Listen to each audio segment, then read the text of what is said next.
So, what's up guys, balik lagi di Kelo Vlog. Jadi belakangan ini ada sebuah pertanyaan nih yang mungkin kalian juga pernah mengalaminya. Pertanyaannya adalah, kenapa sih kita tidak boleh memegang tanduk barongsai? Ya, bagi sebagian pemain barongsai mungkin yang belum tahu, pernah mengambil barongsai itu langsung dari tanduknya, langsung diangkat aja gitu. Karena tanduk itu merupakan bagian paling atas dari barongsai. Padahal secara adat istiadat itu sangat tidak diperbolehkan. Dan ini adalah beberapa alasan kenapa kita tidak boleh memegang tanduk barongsai. Mau tahu gimana kesuannya? Ini dia. Yuk. Yang pertama, dari segi filosofis, tanduk barongsai itu melambangkan kehormatan dan regenerasi yang mewakili unsur perempuan. Kenapa unsur perempuan? Karena regenerasi itu kan identik dengan melahirkan.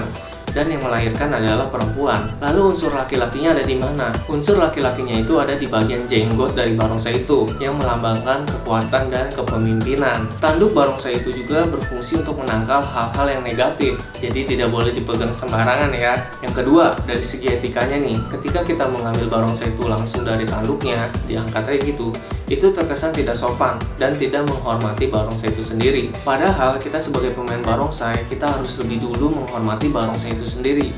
Barulah kita bisa bermain barongsai yang baik dan benar. Yang ketiga, dari segi fisiknya nih, jika kita mengangkat barongsai itu dari tanduknya, itu akan membuat barongsai itu cepat rusak. Karena fungsi tanduk itu bukan sebagai pegangan barongsai, melainkan sebagai aksesoris. Lalu gimana cara ngangkat yang baik dan benar itu? Nah, kalau menurut gue sih, ambil barongsai itu langsung dari pegangannya. Pertama itu kita miringkan dulu sedikit, kita angkat barongsainya, lalu kita ambil dengan dua tangan pegangannya, baru dimasukkan ke kepala. Seperti itu. Nah, oke guys, jadi mungkin itu tadi alasan-alasannya. Mungkin setiap daerah juga punya alasannya masing-masing. Buat kalian nih yang belum tahu, mungkin dari sekarang udah bisa menerapkannya. Sehingga kalau ada yang nanya, kalian juga bisa jawab. Kalian juga bisa menjelaskan ketika ada orang lain atau penonton, ketika lagi show, ada yang pegang tanduknya.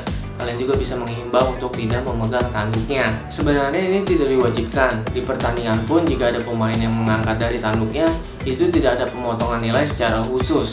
Tapi balik lagi ke tadi, etika. Kalian sudah memberikan image yang buruk ketika di awal bertanding kepada juri. Jadi kalau bisa, ngangkatnya itu dengan sopan. Oke guys, jadi itu dulu video kali ini. Kalau kalian masih ada pertanyaan-pertanyaan tentang mitos di barongsai, silahkan aja komentar di bawah. Oke, sekian video kali ini. Jangan lupa like, comment, dan subscribe. Kita ketemu lagi di video selanjutnya ya. Yuk!